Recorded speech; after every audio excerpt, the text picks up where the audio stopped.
Yo mga idol, kumusta? Manrik mga sports, hindi nga pala.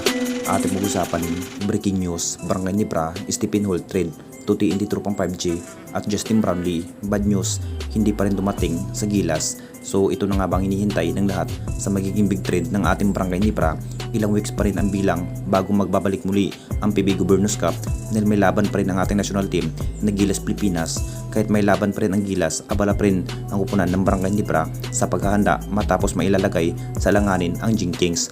Magagalaw na nga ba ang team trade ng Barangay Nibra ngayong PB Governors Cup dahil isa ang Jing Kings sa nag-request sa magaganap na team trade sa ating liga.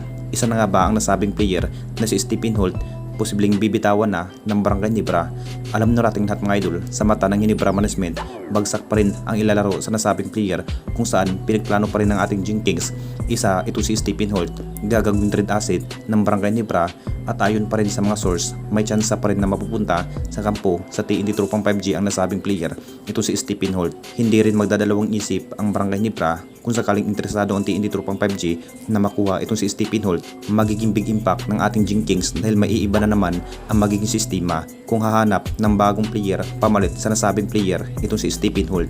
May natitirang tatlong laban pa rin ng ating Barangay Nibra sa October 9, makakaharap ang Ren Ocean Las Two Panthers. Dapat na nga bang manalo ang Jing Kings dito mga idol dahil nasa panghuli sa steam tanding ng ating liga sa Group B. Siguradong mahihirapan ang Barangay Nibra sa PBA Playoffs. Kung bakit nakapag-isip ang Barangay Nibra bago pa man magsisimulan ang PB Governors Cup, dapat na rin magiging handa ang lineup. At dito na naman tayo sa isa pa nating balita, Justin Brownlee, bad news, hindi pa rin dumating sa Gilas Pilipinas. 4 na araw na lang ang bilang bago makasagupa ng ating national team na Gilas Pilipinas sa bansang Jordan mga idol sa 28. Hindi pa rin nakapag-ensayo ang ating national team, partikular sa ating base import na si Justin Brownlee.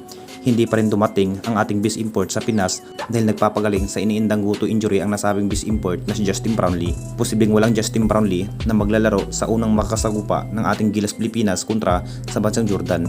May 4 na araw na lang ang bilang bago makakarap ang Jordan. Hindi pa rin ikabahala itong si coach team dahil makakarating pa rin ang ating base import sa August 30 laban sa bansang Iran. Hindi na rin bago sa ating base import kahit hindi pa rin tawag-ensayo dahil kabisado pa rin sa ating base import na si Justin Brownlee ang kanyang ginampanang roles sa Gilas Pilipinas. Kahit may iniindang guto injury, dapat na nga bang manalo ang ating national team sa FIBA Asian Cup qualifiers. Hindi rin biro ang makasagupa sa FIBA Asian Cup dahil malalakas na bansa ang kanilang makakaharap kahit delay ang pag-ensayo ng ating national team dahil sa pag-prepare sa bawat player sa FIBA Asian Cup qualifiers. Anong masasabi ninyo mga idol tungkol sa ating video?